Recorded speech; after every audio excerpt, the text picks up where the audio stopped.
From Monopoly to Yu-Gi-Oh!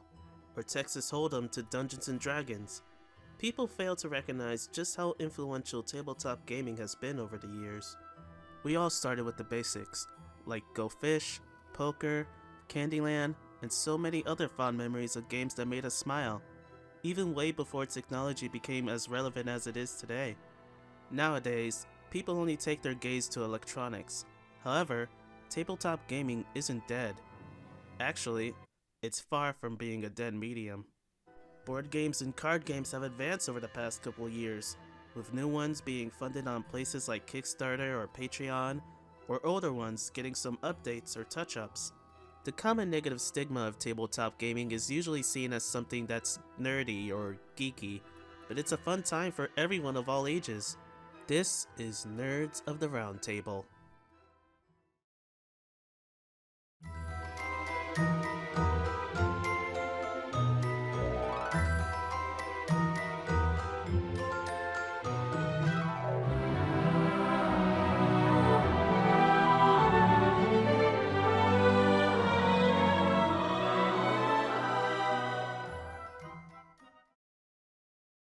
For most people, tabletop gaming started with the basics: checkers, Monopoly, and many others to start our journey through tabletop games.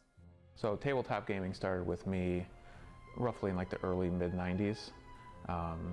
We would, as a family, most times, Saturdays specifically, we'd order in pizza and play games every Saturday night and watch Mystery Science Theater 3000. I got started when I was very young. Me and my family used to do lots of board games. We did, Monopoly. Me and my sister would have these ridiculously long games where we would stop exactly what we were doing and we would play them out for like a week, and we would never finish. And then eventually I would get close to winning and she would get frustrated and toss the game out. I got started in tabletop gaming. There's kind of two parts to that. I got started playing tabletop games with my grandfather when I was a little kid. We played lots of just your generic board games whenever I stayed at his house, Stratego, Monopoly, Pigmania, and that was kind of how I spent my summers, was playing games with my grandfather, which then turned into me playing games for fun when I was a young adult. In high school, I joined the chess club and the chess team, and when we'd go to chess tournaments, there was a fun new game called Magic the Gathering that had just come out that people were playing on the sides at those chess tournaments. So basically at a chess tournament in 1994, the only things to do were play chess when your tournament matches were up, and then in between rounds you could play more chess, and while chess was fun, that got to be a bit tedious, or that fun new game Magic the Gathering that everybody was playing, so I started playing it, fell in love with the game, and kind of turned that hobby into my livelihood. When going more in depth into board games, you'd be surprised with just how many different types there are.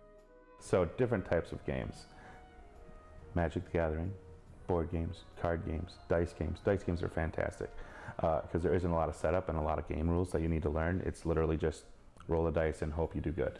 So the different genres, obviously, yes, it expands quite a wide variety. So you have, your strategy games, kind of like Catan. Catan's a pretty entry-level specialty game. It's almost not even specialty at this point. It's been out since like 95, if I remember right, so it's been out for a long time. But a lot of people have experienced Catan as their first board game outside of, say, Monopoly or Sorry. As far as different genres of tabletop gaming, there's collectibles, which are going to be things like Magic the Gathering, Pokemon, Yu-Gi-Oh!, and hundreds of other ones that aren't going to be as readily knowledgeable. Most people aren't going to know most of them, but those are the big three. And those are games where there's a gaming component as well as a collectible component, where you don't just buy the game out of the box. You buy randomized things to try and collect all the best pieces, rarest pieces, unique artwork, things like that. And then there's the non-collectible side of gaming, which is going to be games where you buy this thing and you're done. You've got, we'll go with games that almost everybody knows. Everybody knows, like Monopoly. You buy Monopoly and you've got Monopoly. You don't have to go out and collect all the different property cards and stuff in order to play Monopoly better than your opponent. You just pop open the box and play the game. In that scope, there are a bunch of micro categories, but like the bigger categories I would say are going to be your role play games where you somewhat act out some sort of a role in the game. That would be stuff like Dungeons and Dragons or Pathfinder, where you literally create a fictitious character and play in a world where somebody is effectively controlling the world, and then you use dice to randomize how successful you are at your actions. Kind of just like real life, even the best Olympian can stumble sometimes, and that has to be accounted for in the game, so you roll dice to do stuff. With the progression of technology, most people have a supercomputer in their pockets with an entire ensemble of games at their fingertips. However, even with the ease of a smartphone, board games are still holding strong to this day. Do I think tabletop gaming is a dead medium because of digital? I would say for the most part, no. So some people point out things such as Magic the Gathering now has the online version Arena, and you can play it on your phone.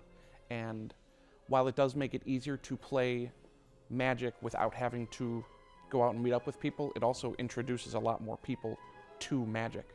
So it actually is increasing the number of people that play.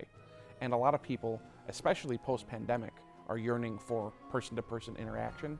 So like the digital things, while certain individual parts, like for Magic the Gathering, in-person standard isn't as popular as it used to be because you can just play that on the app and it's quicker and easier, but there's still something to be said for playing with real people. And the same goes for a lot of other games. There's a lot of board games that also have a digital version, and some of them, the physical board game stops putting out new releases because the digital version is way better, but some of them are just straight up better to play in person. Sometimes you lose something without having the other people there as a part of it, because a lot of this is the social element. It's not so much about, can I win this game? It's about, can me and a few people that I enjoy the company of get together and do a thing?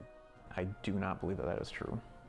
Actually, if anything, last year, or in 2020 with the pandemic and everything that was going on, it showed people a lot more what they were missing by not going, being able to just go to tabletop gaming stores like this. Last year saw a 30% increase over the year before, which is like the highest in like the last 15 years. Because in like 2008 it was like negative 8% increase from the year before, and it hasn't reached 30% since like 2008. This is the first year since it's been that high year over year. I don't feel that tabletop is dying. I think it's making a fantastic comeback, especially after COVID. People were looking for different things to do while they couldn't go out.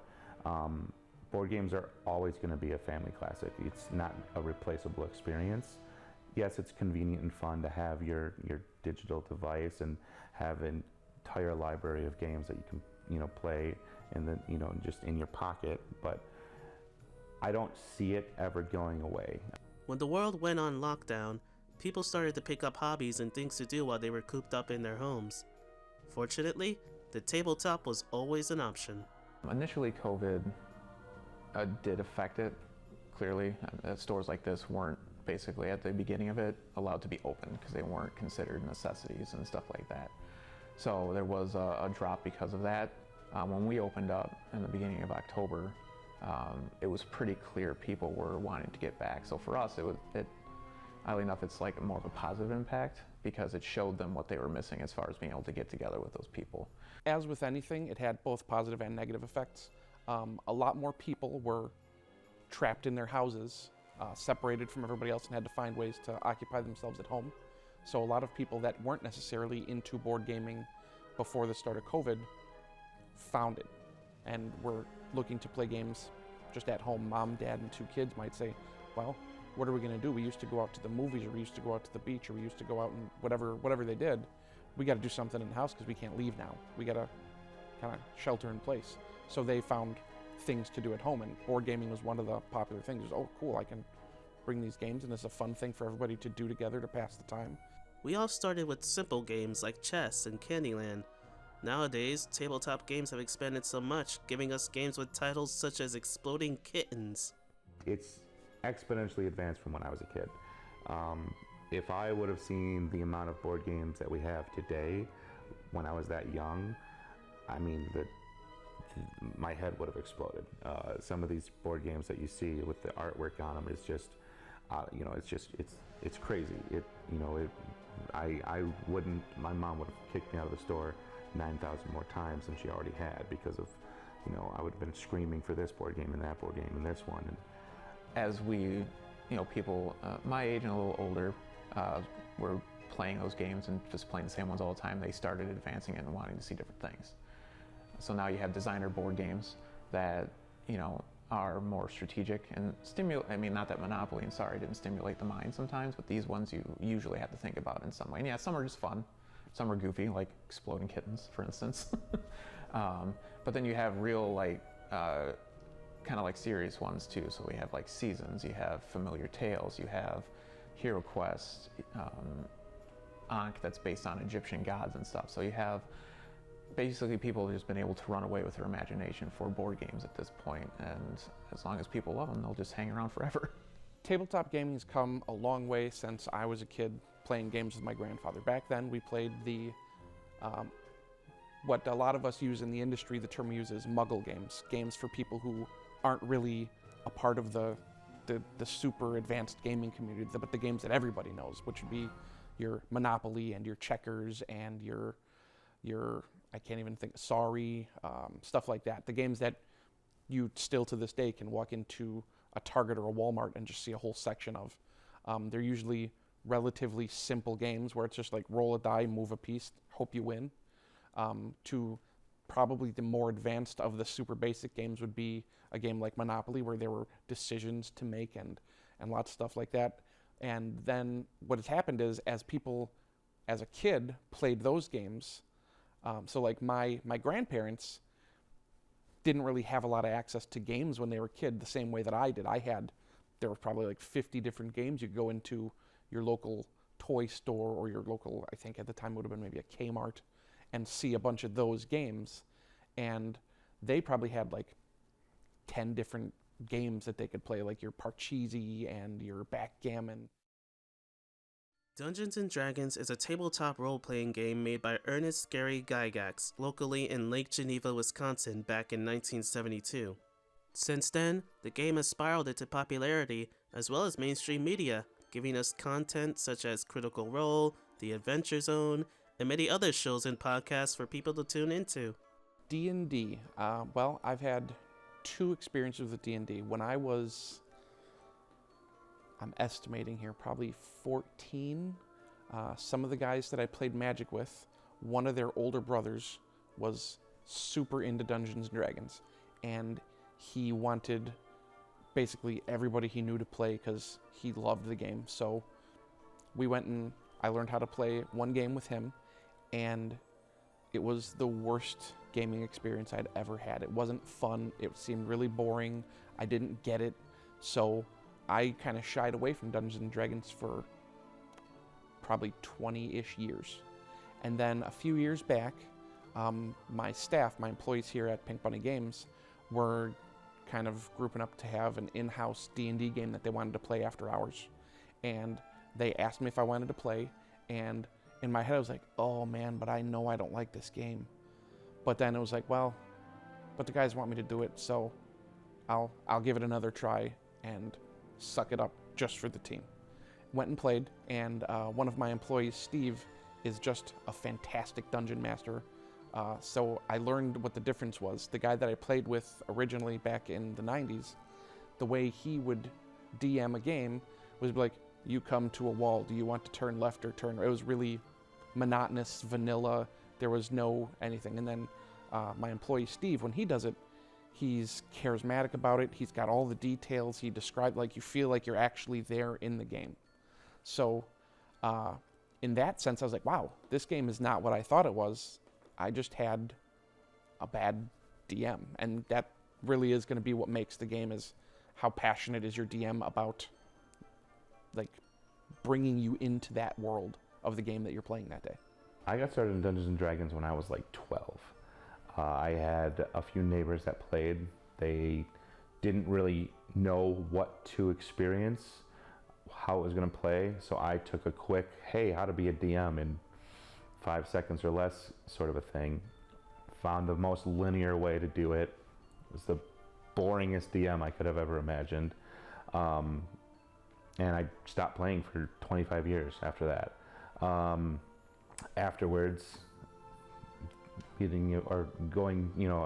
working with all my normal friends, we just started talking about D&D and getting involved and trying to start back up again. Took some convincing because I had been, out of the realm of that for so long. I didn't know what to experience or what to expect. Once we kind of sat down as a group and went over things, first episode, hooked. Couldn't stop thinking about it. I would stay up all night thinking about my character, theory crafting, and it was a sickness. I'm still not cured of it, and I'm happy I have it. I got started with D&D probably around 2003.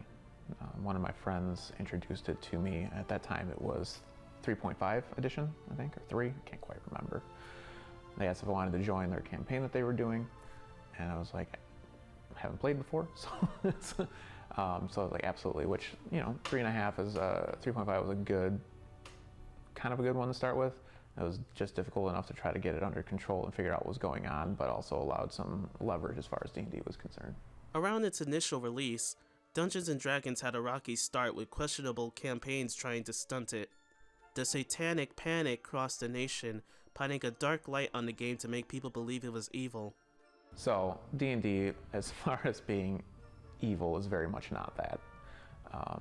It allows you to run with your imagination in certain ways and do whatever you want as far as that's concerned, but I guarantee you there's no demonicness to Dungeons & Dragons.